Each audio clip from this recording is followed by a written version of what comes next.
Hello everyone, welcome back to another epic episode of On Air with Priyanka. Today we have an extraordinary guest, a scientist, an innovator, and someone whose actually work bring a hope for the new ALS community. Please welcome Dr. Nitesh Sanghai, a PhD candidate and a new researcher behind the ALS drug, and Dr. Geoffrey Tranmer as well. On Air with Priyanka.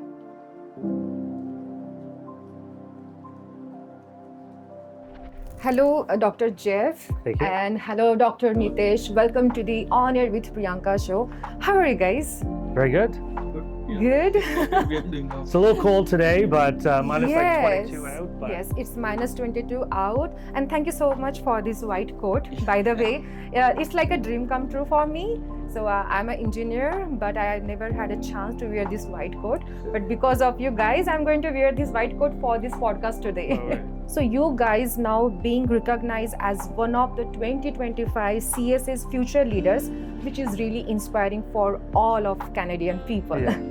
Yes, so for me, I know you Nitesh, I know you Jeff, but for my viewers who don't know you, could you please share your little background? So I am Nitesh Sanghai, a recent PhD graduate in the College of Pharmacy, working under the supervision of my mentor, Dr. Geoffrey K. Tranmer. And I was born and brought up basically in a small town called Jharia, Okay. and in the state of Jharkhand, back in India. And from there, like I would say, like my journey is transformed basically from grass to grace.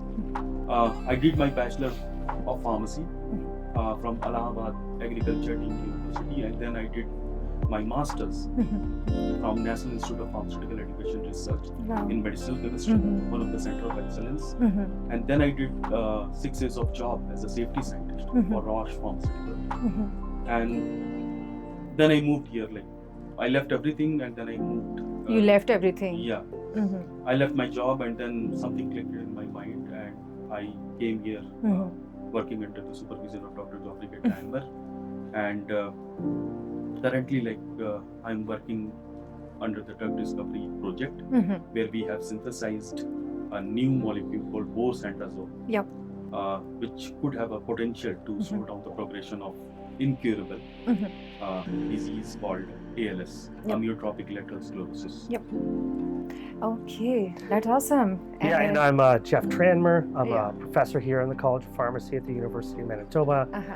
My background as a student is more in the organic chemistry space, meaning that we learn how to make molecules. And I had a brief stint in industry before starting as an academic, where we try and apply that ability to make molecules to make new drugs.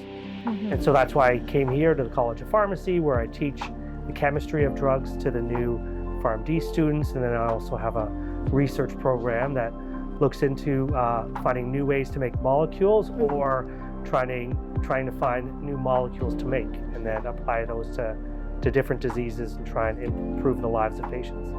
That's awesome. So one more time, welcome to the show. Thank you. And you both have a great background, I must say. Okay, so for like what brought you into the world of this medicinal chemistry world? So I would start with, like, I got an inspiration and motivation from my father.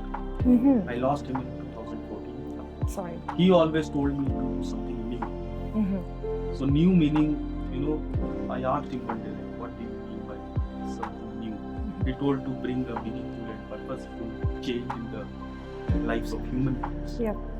So that's why, like, earlier I thought of becoming a doctor.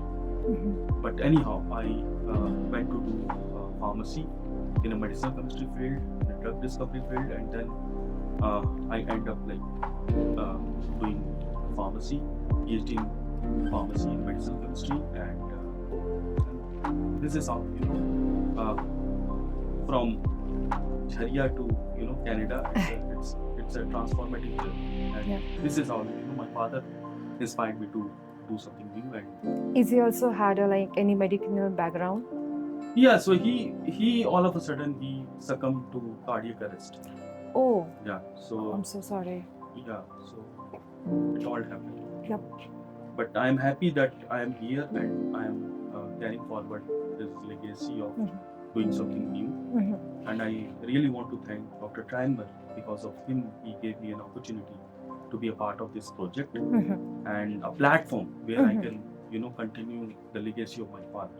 Yep. And I promise I will do my best. So the journey doesn't end here.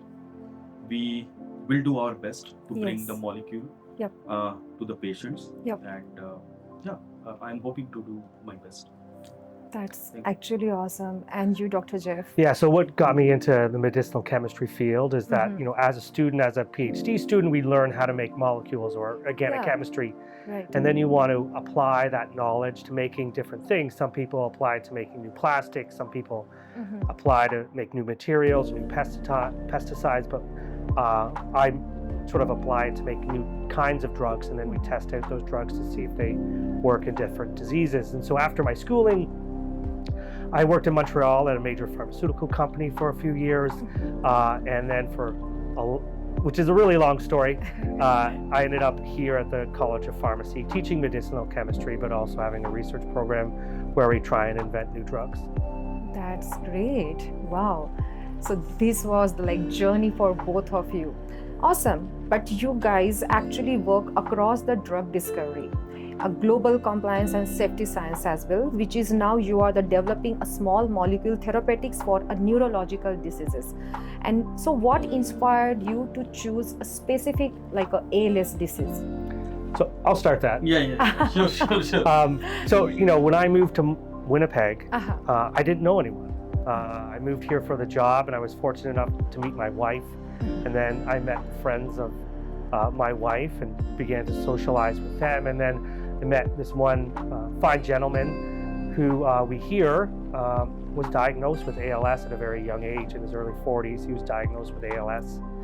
And unfortunately, he succumbed to the disease, and I think just over a year after his diagnosis. And so because of that, I became interested in the field and interested in the drugs that are available for ALS. And it really amazed me, and I think it would amaze your viewers, that ALS, Amyotrophic Lateral Sclerosis, was first identified in the late 1800s, 1869, by a French neurologist named Charcot. And it wasn't until 1995 that the first drug came out to try and treat ALS and slow the progression of the disease and offer some level of survival benefit for these patients. And then it wasn't until 2017, I think, that the next drug became available. And so there's very limited therapeutic options available for ALS patients. So I looked at the drugs and I felt that I could make a difference. I could make the drugs better. And so I came up with an idea to make the drugs better, and I needed a student.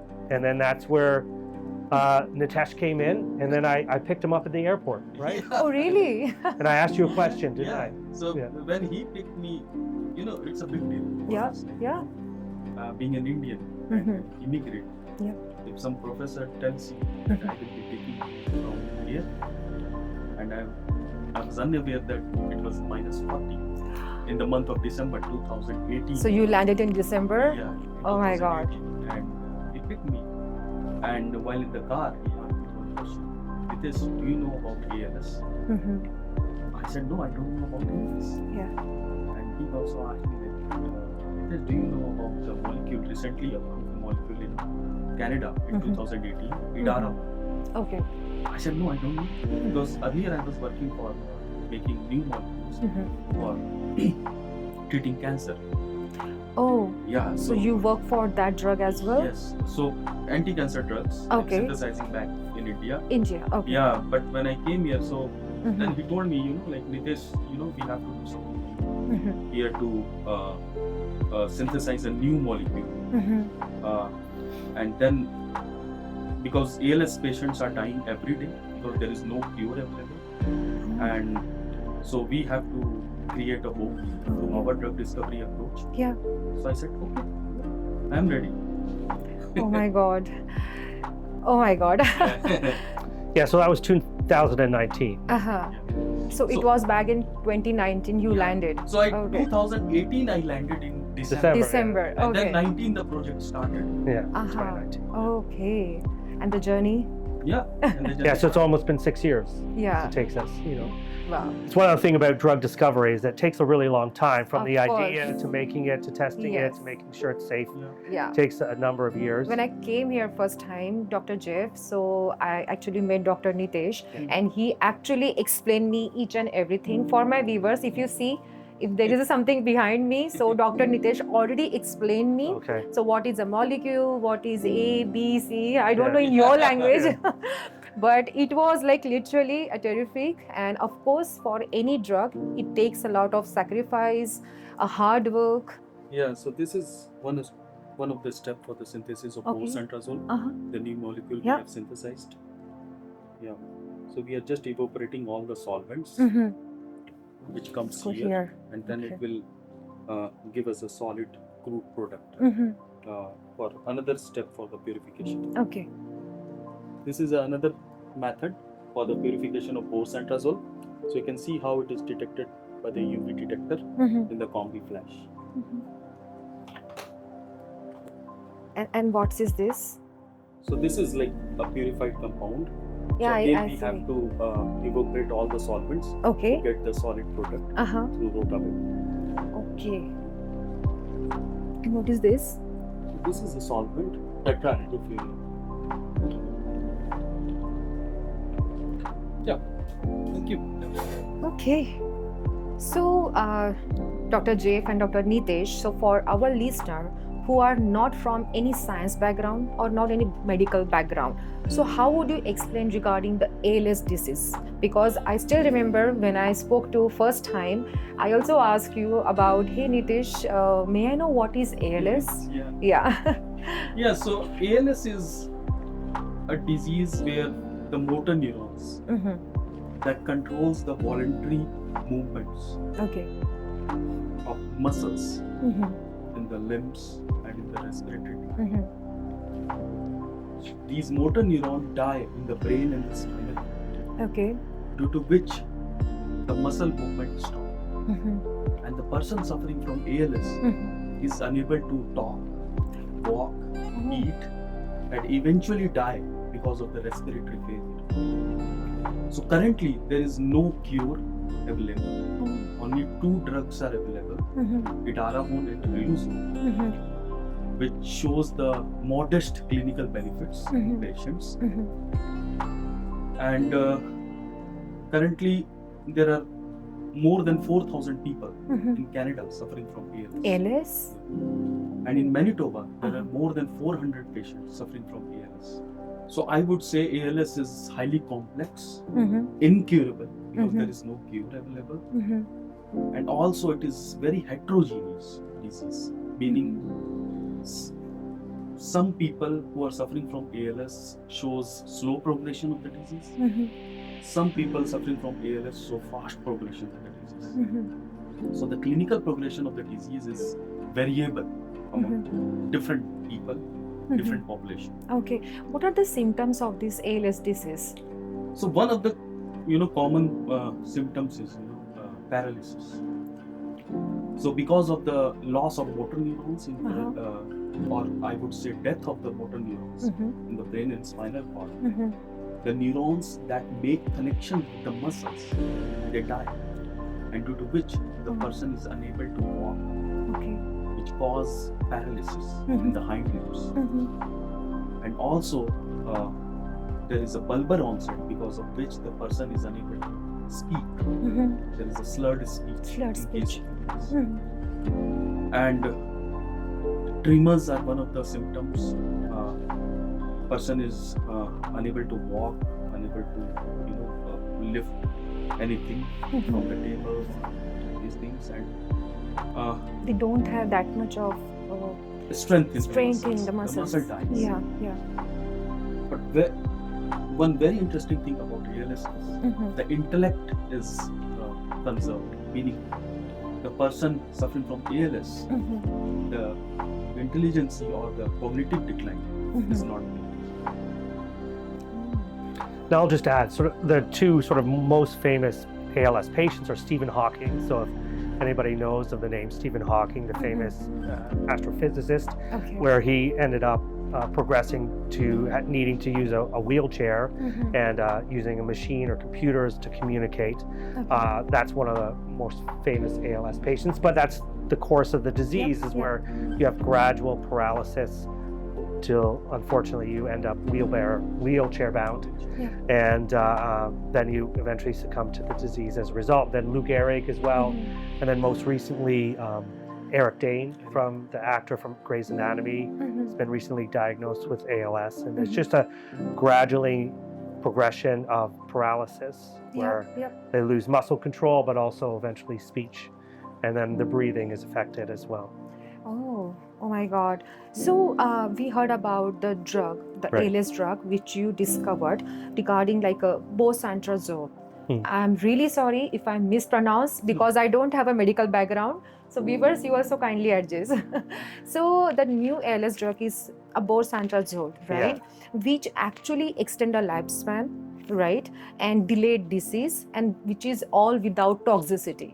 So could you please explain regarding that drug?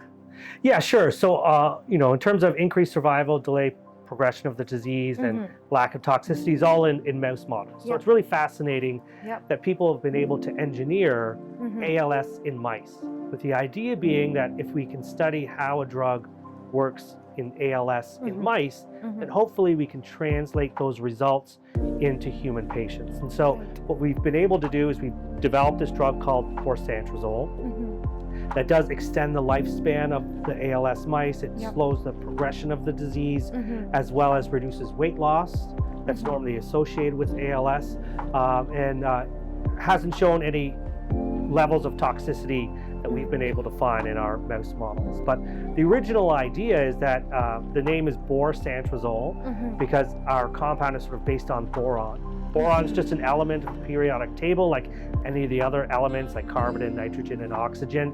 But boron has some special properties that it really loves oxygen. Okay, and one of the main causes or culprits of ALS is something called oxidative stress. Most of your viewers will probably be aware of antioxidants. Antioxidants are good for us, and they're in a lot of the good stuff too. They're in wine and chocolate and blueberries. And they say, increase your daily intake of antioxidants. Well, boron loves oxygen, and so we thought that we could include boron into the drug, and it would seek out the areas of high oxidative stress, the areas that oxygen is sort of causing the death of these motor neurons. And we incorporated it into the drug, we made it, we tested it, and it's shown to work in these ALS models. Wow. And also, I want to add, so boron, to your viewers, so boron is a trace micronutrient. Okay. And 1 to 13 milligram per kg is recommended by World Health Organization. So I and you actually eat boron daily. Usually comes from plants and small amounts that are in boron, but we wanted to put it in the drug to sort of more selectively target these areas of oxidative stress, sort of as an antioxidant, and alleviate the disease or slow the progression of the disease, really, and death of these motor neurons. So why this is one of the inventive steps, I would say, because we included a greener element, boron, in our synthetic procedure, making our synthetic procedure more sustainable, environmental friendly, and applying a greener approach, principles of green chemistry. So that's why we can tell, the bosantrozole synthesis is a kind of, sustainable chemistry methods to synthesize a Absolutely. And this innovation is actually protected under your international patent, correct? Yeah, so we've filed the patent. There was a number of years ago, you file what's called a provisional patent first, and then you convert that to an international patent, and then after a certain amount of time, you have to file that at the national phase. So you have to file the patent individually with each country that you want a protection in. So we filed the patent in Canada, US, Europe, Japan, and China. The hopes that if it continues to work and continues to be safe, then we're going to try and commercialize it in those areas for the benefit of ALS patients. Wow. I just wanted to add something like absolutely. our patent, like Mhm. our molecule, Mhm. has already passed a litmus test. In Oh. a simpler terms, I would say, uh, when we file a patent, it Mhm. was evaluated by World Intellectual Property Organization, WIPO. Oh. So we made several claims, Yeah. and we came up with the report that Mhm. our all the claims we Mhm. made in the patent Mhm. are novel, Mhm. has inventive step, Mhm. has industrial utility and applicability. Okay. So it's a major milestone for our project that our all the claims will know. Mhm. It just means that our patent's likely to get approved or granted, and so Yeah.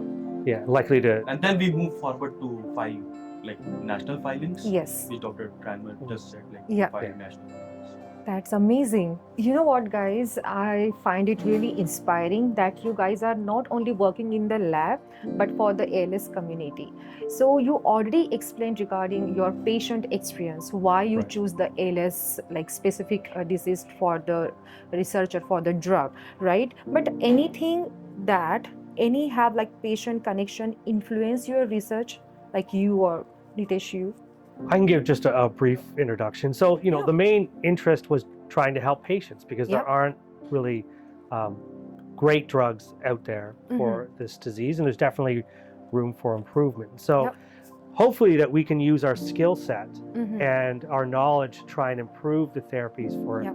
ALS patients. And that's really what the goal is, Yep. particularly in an academic setting, is where you're trying to make a difference in patient lives. But Nitesh, once he got put on the project, he's really been a champion, I think, in the community to try and work with ALS patients. So he's done a lot more than I have, and I'll say that. So, yeah, well, you have. It's all because like Dr. Tranmer gave me a platform where I can explore more and more. Mhm. So like first I will start with ALS has been discovered 150 years ago by Oh, French neurologist Charles. okay.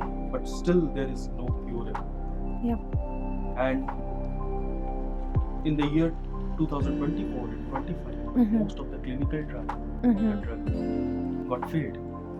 So, it's demotivating for Yeah. researchers also.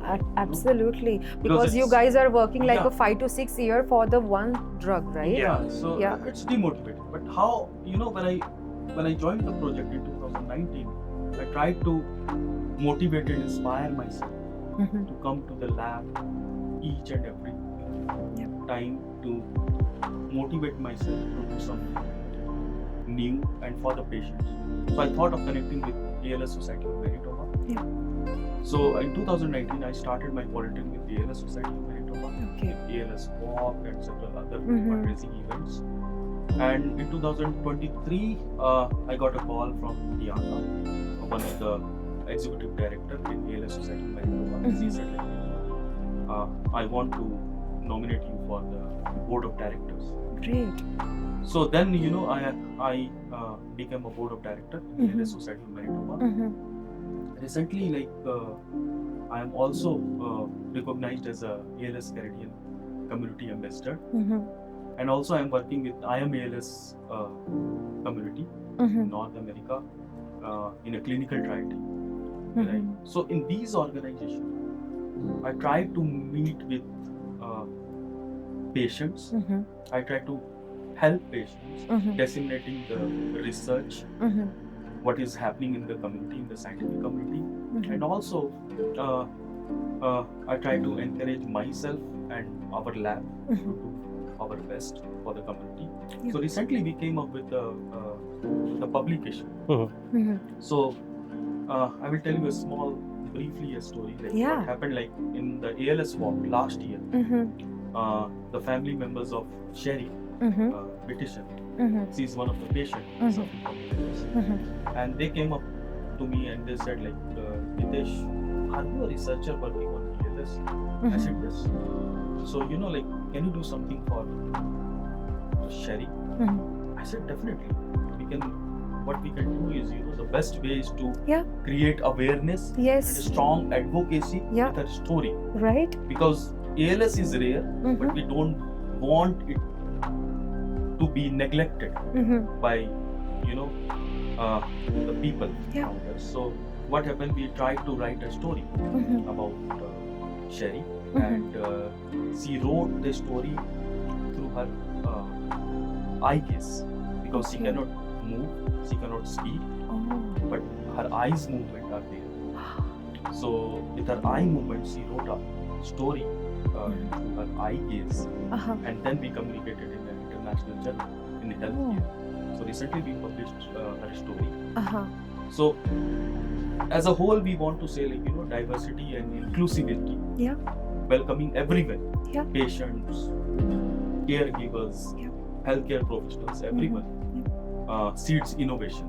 That is what we are trying to do here in Dr. Tranmer. Because patients, they can't really work in the lab, Mhm. but they can raise awareness and we can listen to them to see what Yeah. their needs are. I And I think that's what really Sherry's story that we were able to publish in this peer-reviewed academic journal to try and raise awareness and get some input from the patients on what is important to them and a little bit more about their story to help inform the research that goes forward. So we're really proud and grateful that Sherry decided to share her story with Share us. the story. Yeah. It needs a lot of courage. Yeah. Yeah, to share your story, and because you are struggling, right? And still you want to share your story. Yeah. So just because you want to spread the awareness in the community. Okay, so what next? Your new startup aims to take a Borsandra therapeutic. No, it's like borotherapeutics. Borotherapeutics. I'm so sorry. Yeah, that's right.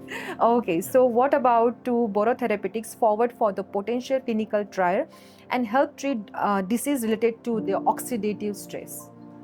So one of the main goals of any drug is to show that it works in disease models. As people come up with these models that help inform, does the drug have an impact on the disease? And we've shown that in our ALS mice.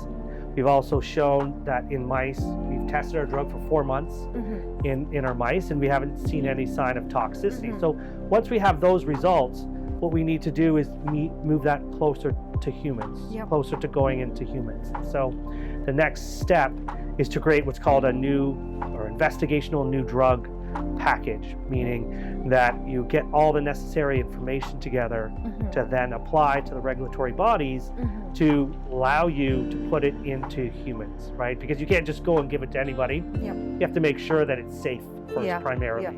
We want to make sure it doesn't do any more harm than good. And so we have to create this IND package, investigational new drug package, and that is very expensive. And so we created this company, Boro Therapeutics, to then license in our own invention. So we take the invention from the university, because the university helped us patent it, and we take that intellectual property into the company, and then we try and move it forward by raising enough funds and money to perform all these experiments that then can give reassurance to the regulatory bodies that our molecule is safe and that it's going to be effective, and then we can eventually give that to humans, and then eventually we'll be able to try it on ALS patients. So that's sort of the next goal, but we really have to sort of commercialize it, raise funds to then get the expensive experiments done, that we can then create this package to give to the regulatory bodies that then allow us to give it to humans. Wow, that's amazing actually. So what are the patients' families hoping for the coming years? Want to take that? That's a good question. So I would say,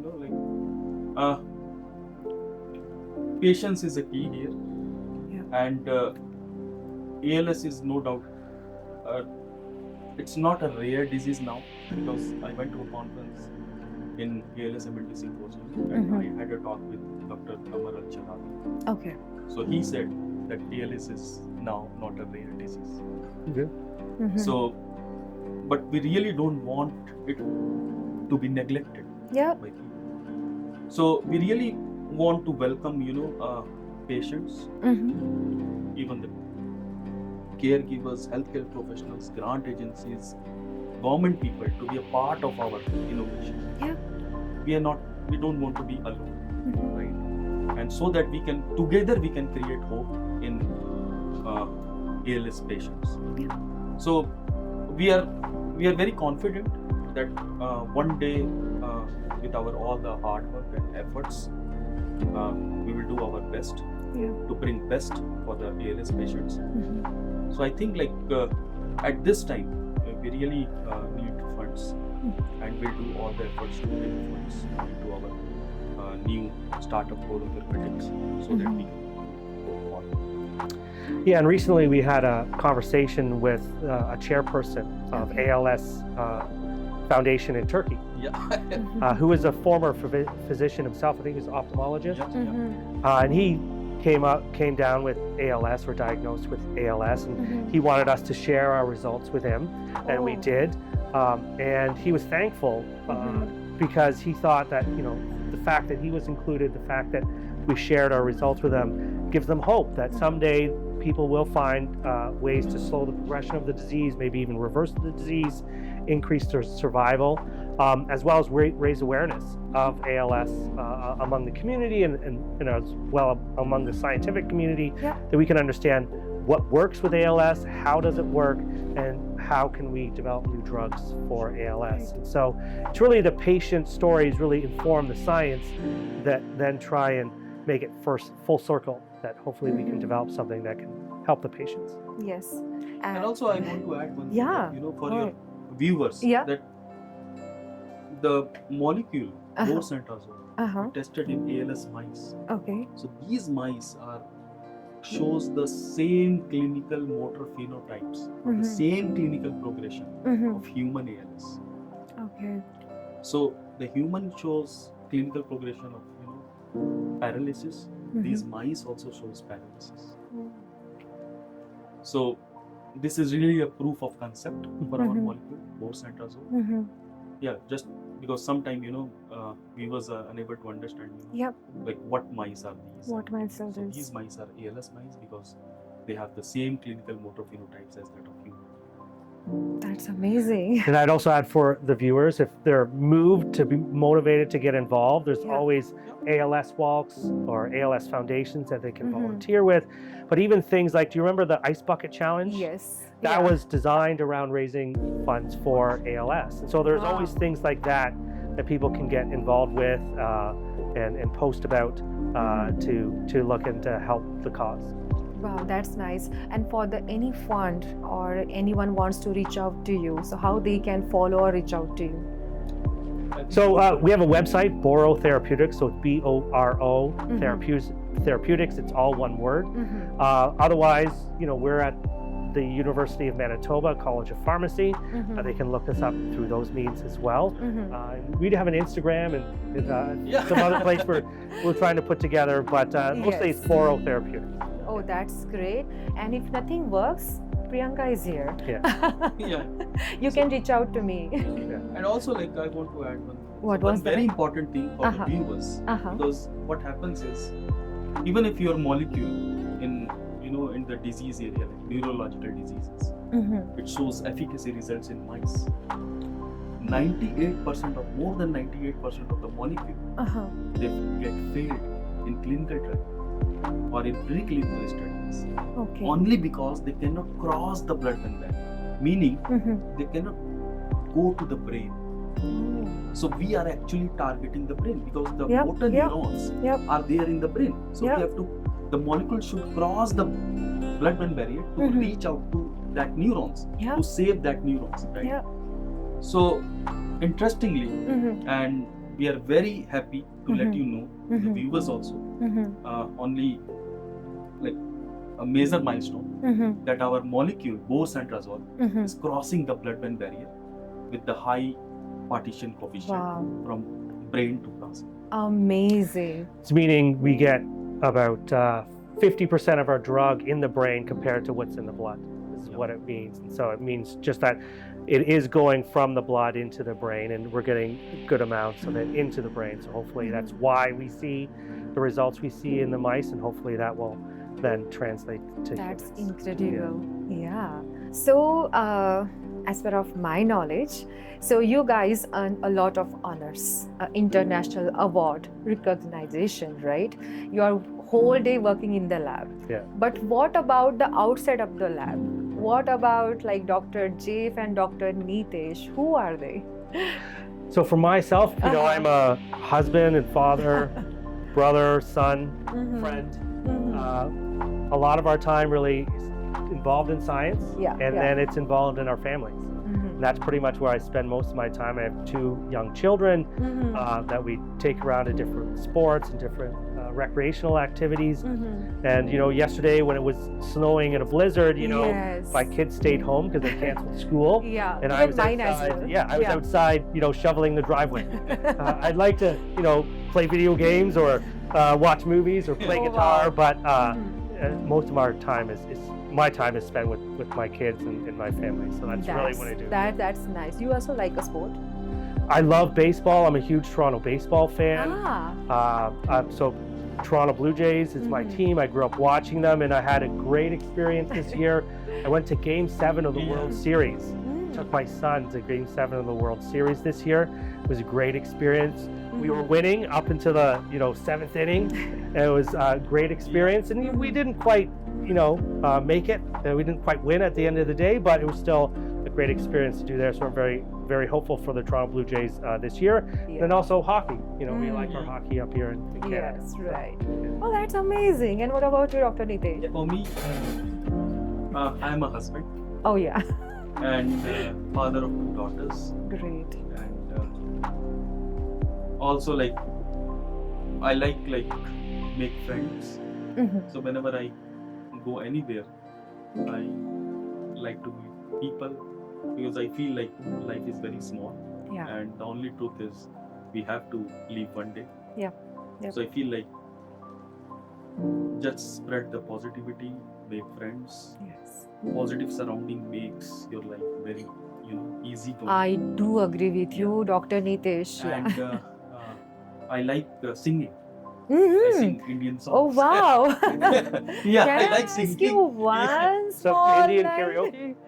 Oh, wow. I'm diehard singing. I can sing a lot.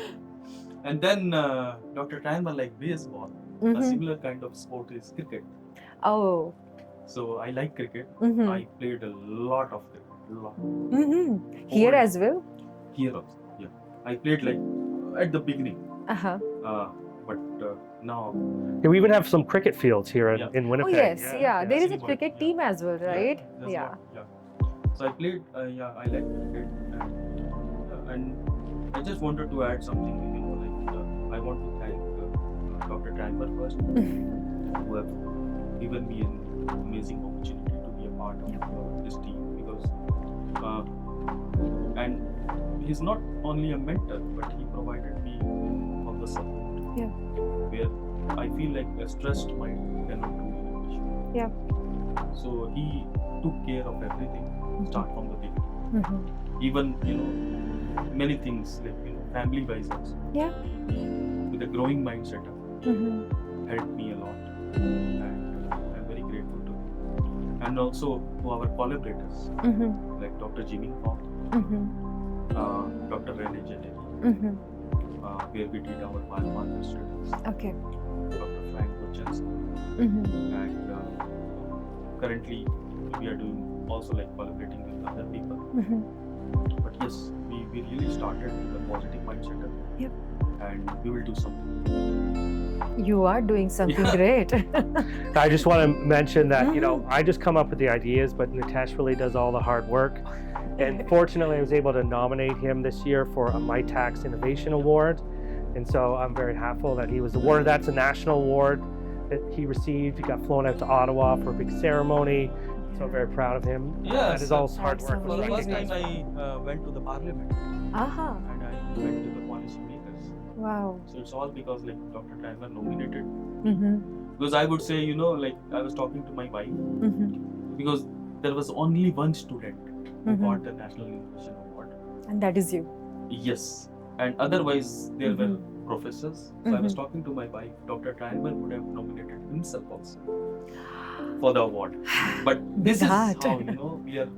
He did all the work, though. Yes. Yeah. So, Wow. Amazing. You know what? I actually shortage of my words how to praise you guys. But no, seriously, one more time. Thank you so much, Dr. Jeff, and thank you so much, Dr. Nitesh, for saying yes for this podcast. We also learned a lot of new things regarding the ALS disease, the innovation, the drug, the borsantazole, the drug, Yeah. and keep pushing boundaries. Best of wishes for both of you for your work. And also, if anybody like from the community, from the healthcare side or government side, wants to be a part of our innovation, Yeah. we are ready to give presentation about our science. Yeah. And we are always, welcoming people to see what we have, and then from there we can move on. Right. No, absolutely. One more time, thank you so much for Thanks for both having of us. you. Yes, and hope you enjoyed this podcast. Yeah, Thank you. thank you. Really enjoyed it. Okay, perfect. And to my listener, hope you guys also learn a lot of new things from this podcast. We will definitely meet for the next time. But until then, enjoy this weather and stay warm. Bye.